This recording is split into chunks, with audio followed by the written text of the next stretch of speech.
What's up, my peoples? It's Robert Wise Life, and want to do this video that the Father has put within me for the last several weeks. It's called "Investigating the Word Name," and I just want to help some of my brothers and sisters out there who understand that the names are important, and they don't want to get discouraged or get confused on their journey. So first, let's give honor to Yahuwah. Let's magnify him. Let's lift him up. Give him proper and due reverence. All right, and then we want to praise the Son as well, Yahuwshuwa. He is our example. He is our advocate, and we appreciate everything that he's done. All right, and everything he is doing, and we know he's coming back to claim his assembly, and we got to get ourselves together and be prepared for that. So, like I said, all praise and respect to Yahuwah through his son Yahushua. Looking at the word name, we're gonna look at it from a couple of different angles, several different angles. First, let me give y'all an analogy real quick. All right, and then we're gonna read John 3:16 through 18. But I want to give y'all this analogy real quick. And I spoke with some brothers before about this, and y'all just take this in and let it marinate. You know, we're gonna talk about a basketball player. All right, he's real famous. He's black. He's a record setter. He's an all-star. He's known all over the world. His reputation precedes him. He's done a lot of charity work. He number 23. Athletic, plenty of endorsements. Played for multiple teams. He's been a champion. He's been an Olympic champion. He has signature shoe, and he's an MVP. All right, so who am I talking about? All right, now a lot of y'all gonna say I was talking about Michael Jordan. You know what I'm saying? The one they call the GOAT. A lot of y'all gonna say I was talking about MJ Jordan, but then a lot of y'all others out there is gonna say I'm talking about LeBron James. All right. And me, from my generational standpoint, I would be talking about Michael Jordan. You know what I'm saying? All those attributes fit him. But from this young standpoint, they would be talking about LeBron James. All right. If a name wasn't present. So to distinguish between who we're talking about here, we have to attach a name. All right. And it's no different with the Father. Okay.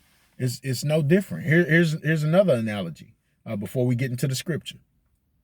All right. Let's say we're talking about the president of the United States. And right now that's Donald Trump, right? All right, but back in 2010, it was Barack Obama. And in the 1980s, it was Ronald Reagan.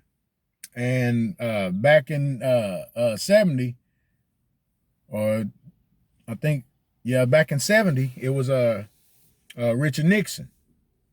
So, you know, and we can keep on moving backwards. I don't remember all the ones past Richard Nixon. I was born in the 70s, so and plus he had a scandal, so he easy to remember. But I don't remember a lot of them past him. So, but when a person's talking about the office of the presidency, you really don't got to say a name, right?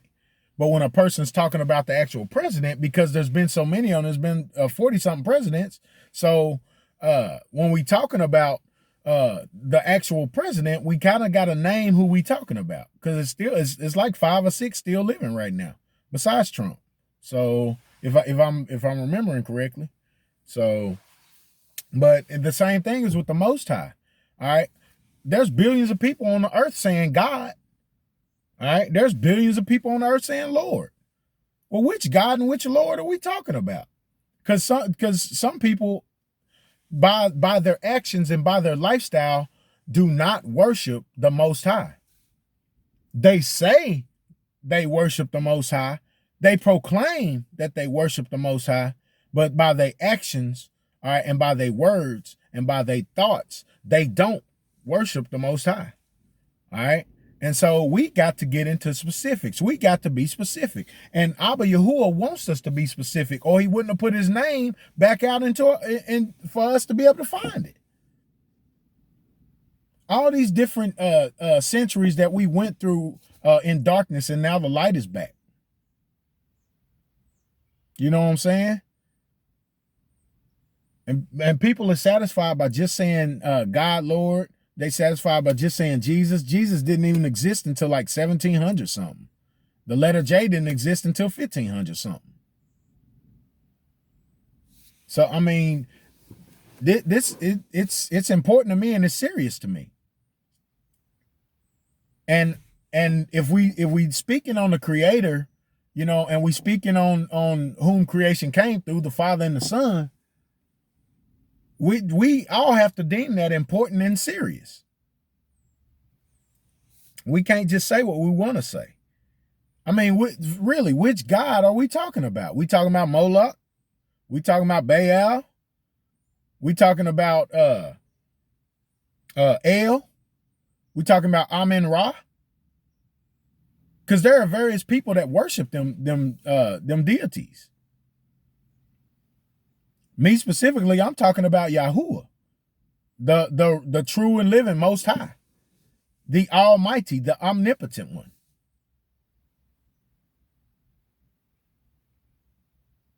I mean, some people call God Allah.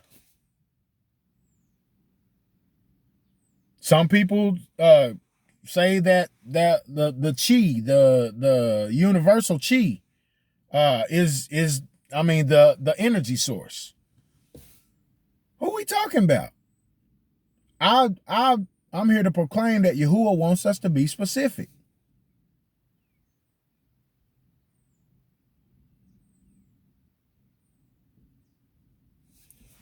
Turn with me to Proverbs. Then we're gonna get into John. All right, I want to read Proverbs 30 and 4. Everybody know where I'm going. Well, just about everybody. Some of y'all that are new. All right. New King James Version, it says, "Who has ascended into heaven or descended? Who has gathered the wind in his fist? Who has bound the waters in a garment? Who has established all the ends of the earth? What is his name, and what is his son's name, if you know?" The proverb right there is asking us a specific question, and it wants us to tell us, it wants us to tell who is the Father and who is the Son, who is the Creator, who is the one who did all those magnificent feats, that reputation, and those acts of renown that go along with that. Who is it? Who is distinguished there? And what is the Son's distinguished name there as well? That's what that's saying. We can't get around this. All right. Who we talking about here? All right. We know that Yahuwah is not going to give his honor and esteem to another. So we know saying Baal and Moloch and talking about Chi and all that stuff is not right. Is unacceptable according to the scriptures, according to the words that Yahuwah has laid down. All right. I also want to run back to Exodus real quick, just to tie something in. All right. Most of y'all know where I'm going with this too. All right. Exodus 3, 14 and 15. It says, "And Elohim said to Moses, I am who I am. And he said, thus you shall say to the children of Yasharal, I am has sent me to you. Moreover, Elohim said to Moses, thus you shall say to the children of Yasharal, Yahuwah, the master Yahuwah of your fathers, the Elohim of Abraham, the Elohim of Isaac, and the Elohim of Jacob, has sent me to you. This is my name forever, and this is my memorial to all generations. His name and his memorial are tied together. All right. Everywhere that, just about everywhere you see capital Lord in that old covenant, that word is over the Father's actual name. All right. And it's represented by 4 English letters, YHWH. All right. And the Hebrew letters are Yod He Wah, and it spells out Yahuwah. That's his name, and he wants us to proclaim it, and he wants us to treat it as a memorial to all generations. Y'all know what a generation is, right? It's a group of people throughout time that inhabit the earth as until they die. All right. The generation that's born in 2020, the generation that was born in 2010, the generation that was born in 2018, the generation that was born in 1970, the generation that was born in 1850, the generation that's going to be born in 2028, if it's here, and so on and so forth. All right. He wants everybody throughout all those generations to call him the same thing. All right, turn with me to John chapter 3, because this is some of the places where where people like to use the word name to kind of get their point across. But I'm here to declare that it's been taken out of context. All right, John 3:16, it says, "For Elohim so loved the world that he gave," and that right there, I'm gonna say that's Yahuwah. All right. "For Yahuwah so loved the world that he gave his only begotten Son, that whoever believes in him should not perish but have everlasting life. For Yahuwah did not send his Son into the world to condemn the world, but that the world through him might be saved. He who believes in him is not condemned, but he who does not believe is condemned already, because he has not believed in the name of the only begotten Son of Elohim, or the only begotten Son of Yahuwah." All right. I believe that this is somewhere, this is a part of the place where we get confused at. All right, because they have put these titles over the names that should be there. They wasn't calling him calling the Most High God back when Yahuwshuwa walked the earth.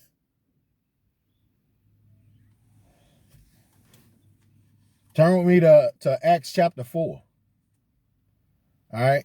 Back in John 3:18, that word name right there is synonymous with reputation, and we finna go look at that. All right. Here in a few minutes, we finna go look at that. It's synonymous with reputation and character and renown and honor. All right. It's synonymous with an identity marker, identifying someone. That's all name is. And you can't separate name from character and reputation and authority and renown. Acts 4:12. All right. Acts 4:12 says, "Nor is there salvation in any other, for there is no other name under heaven given among men whereby we must, by which we must be saved." I'm reading the New King James Version. It says, "There is no other name under heaven."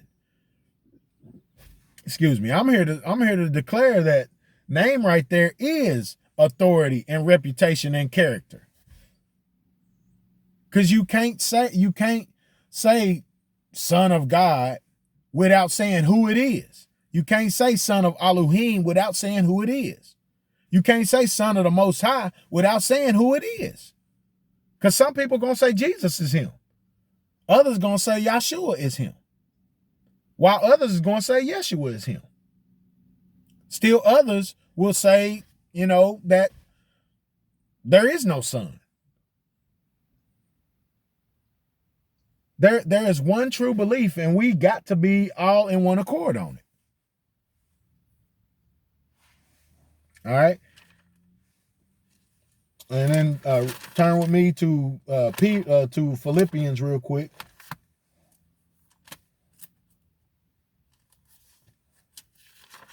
Turn to Philippians real quick.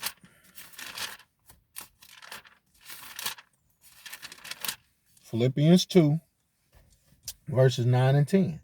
It says, therefore, Yahuwah has it highly exalted him and given him the name which is above every name, that at the name of Yahuwshuwa, it says Jesus right there, but that is Yahuwshuwa, every knee should bow, of those in heaven and of those on earth and of those under the earth. All right. And then verse 11 says, and that every tongue should confess that Yahuwshuwa Mashiach is master, to the honor or to the splendor of Yahuwah the Father. All right. When it says right there in verse 11, and that every tongue should confess, there's a name right there. It ain't saying Son of God. It ain't saying the character of the Son. It ain't saying the authority of the Son. No, there's a name right there. And that name must be established. Here in the English, they call him Jesus, but his name is not Jesus. The scriptures say, tell us, don't add to or take away from the word. So when we figure out the truth, we got to stick with the truth. Now, real quick, I want to look at the etymology of the word name. All right. And if you go into the Strong's Concordance, I'll give you guys some homework. You go into the Strong's Concordance, all right, and you can find if you don't have a physical Strong's Concordance at home, do some research on Google. Go on Google, all right, and look up the Hebrew word Shem, S-H-E-M, all right, and it's H8034, all right. Look that word up, and you'll see that Shem means name, and Shem is synonymous with reputation, character, and those things. If you will go look at it, all right. And don't cherry pick. Look at the whole thing, and then go to the Greek. All right, go on Google and search for the Greek word onoma, O-N-O-M-A. All right, and it's G3686, and do the same thing that you do with Shem. All right, we're gonna get into the English real quick. All right, and then we're gonna be done. All right, that one of the things is people ain't doing their own research. They would rather just listen to people and take people's words for it. All right, and we can't do that. We got to actually go look this stuff up for ourselves and let the Ruach teach us what the Ruach want to teach us. All right, we're gonna go to dictionary.com, and we're gonna look at name real quick. It says a word or combination of words by which a person, place, or thing, a body or class, or any object of thought is designated, called, or known. All right, and then you go to the verb. It says to give a name to accuse. All right, when you give a name to somebody, you put a name on them. All right, and then people will start to know them by their attributes. All right, or if you accuse somebody, you're going to have to accuse them by name. All right, adjective, famous, widely known, and designed for or carrying a name. All right, so now let's go look at Merriam-Webster. All right, Merriam-Webster. All right, it says a word or phrase that constitutes the distinctive designation of a person or a thing. All right, it's telling you that the name individualizes a person. All right, if you go down, it talks about the reputation, all right, and fame. All right, it's meaning all these things are synonymous. The family, the brand, basically. All right. One referred to by name. All right. And by authority of. And when you say in the name of, you can also, you're synonymously saying by authority of. It's the same thing. It's connected. As a verb, it means you're calling somebody something. All right. You're nominating or appointing. You're choosing to say the name. You're specifying somebody when you say name. Say their name. All right. All right. Adjective, of or relating to or bearing a name. We can't escape this. And then I want to look at etymology of it real quick. All right, I want to look at etymon line, and then we're gonna wrap part one up. All right. All right. So etymon line says uh the noun of the name, a word by which a person or thing is denoted. All right. It's from the Old English noma. And it says right here, this is what I want to look at: name, comma, reputation. Right there, it's putting name and reputation as the same thing. They are synonymous, and that's the origin of the word. All right. It's also Germanic. It has some Old Saxon ties, Old Frisian ties, Old High German, all right, Middle Dutch, Old Norse, Gothic, okay? And then the verb, the Old English is namian, meaning to bestow a particular name upon, call, mention by name, nominate, appoint. How do you separate name from the identity of a person? If they're sitting here telling us when you call somebody that, what is attached to them is how you're going to be able to tell the difference from who they are and who others are. All right. Like I've said before, if you put a whole bunch of Robert Robertsons in the same room from all over the world, how you going to distinguish me without my reputation and the character and the authority I have and the things that I've done attached to it? At the end of the day, all right, we gotta get this thing right, and we gotta understand that Yahuwah and Yahushua's names are important. All right. I hope this helps somebody. Part two is coming. Much love to everybody out there. Shalom, shalom.